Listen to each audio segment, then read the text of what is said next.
शेतकऱ्यांना शेतीसाठी रस्ते मिळावे त्यासाठी स्वतःच्या शेत रस्त्यापासून सुरू केलेल्या न्यायालयीन संघर्ष ते शिवा पाणंदे शेत रस्ते चळवळ सुरू करणारे शरद पवळे यांनी आतापर्यंत अनेक आंदोलने केली।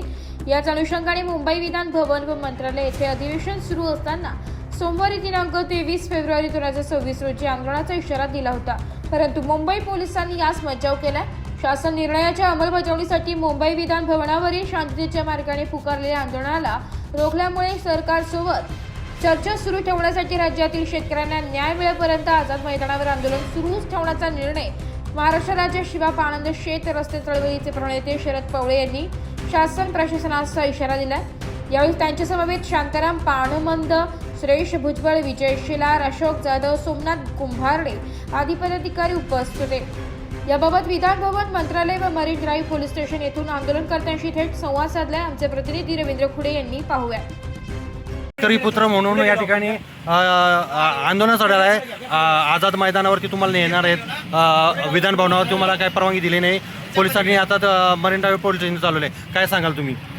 अनेक वर्षांपासून शेतकरी हेलपाटे मारतात, क्षेत्ररस्त्यासाठी पिढ्यानपिढ्या संघर्ष चालला आहे आणि आज एका बाजूला शहरामध्ये बुलेट ट्रेन येते आणि शेतकऱ्याला साधा रस्ता मिळत नाही। यासाठी आपण विधान भवनावर सरकारचे लक्ष वेधण्यासाठी या ठिकाणी आपण पत्रव्यवहार केला होता, परंतु पोलीस प्रशासनाने या ठिकाणी तातडीची दखल घेतली। या ठिकाणी आम्हाला या ठिकाणी अडवण्यात आलेलं आहे का विधान भवनावर तुम्ही आंदोलन करू शकत नाही, त्यामुळे आम्हाला सगळ्यांना सोबत घेऊन मरीन ड्राईव्ह पोलीस स्टेशनला घेऊन चाललेले आहेत आणि त्या ठिकाणी त्यांनी आम्हाला पत्र देण्याचं, नोटीस देण्याचं पण त्यांनी आम्हाला सांगितलेलं आहे। कारण आज पिढ्यानपिढ्या आपण पाहतो की शेतकऱ्याची मुलं शेतरस्त्याअभावी अनेक शेतकऱ्यांच्या मुलांचं नुकसान होतं आहे, का त्यांना शाळा शिकता आलेली नाही। अनेक शेतकऱ्याच्या शेतकऱ्यांनी आपल्या जमिनी विकल्यात।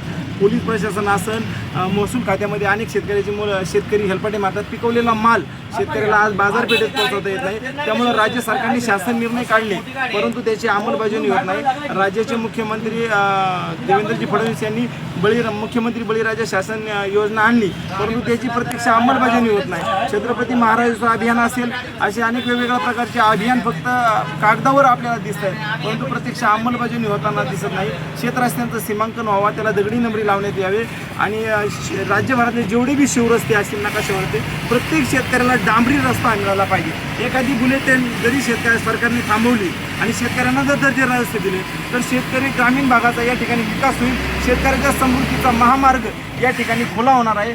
सरकारने या गोष्टीला गांभीर्याने घ्यावे। आम्हाला अडवून काही उपयोग नाही, आमचा उद्देश शेतकऱ्याचं भविष्य उज्ज्वल व्हावं, शेतकऱ्याचं समृद्धी व्हावं, शेतकरी समृद्ध व्हावा, महाराष्ट्र समृद्ध व्हावा आणि देश विकसित व्हावा, आमचा उद्देश हाच आहे। त्यामुळे आम्हाला या ठिकाणी अडवून कुठल्या प्रकारचं असं सरकारला काही हेतू साध्य होणार नाही। सरकारने या जर काम केलं तर आम्हालाही आंदोलन करण्याची वेळ येणार नाही। हजारो शेतकरी या ठिकाणी महाराष्ट्रभरातले या ठिकाणी मुंबईमध्ये आलेले आहेत, त्या ठिकाणी त्यांना थांबवण्यात आलेलं आहे आणि आम्हाला आज या ठिकाणी नाशिक न्यूजसाठी प्रतिनिधी रवींद्र खुडे, मुंबई।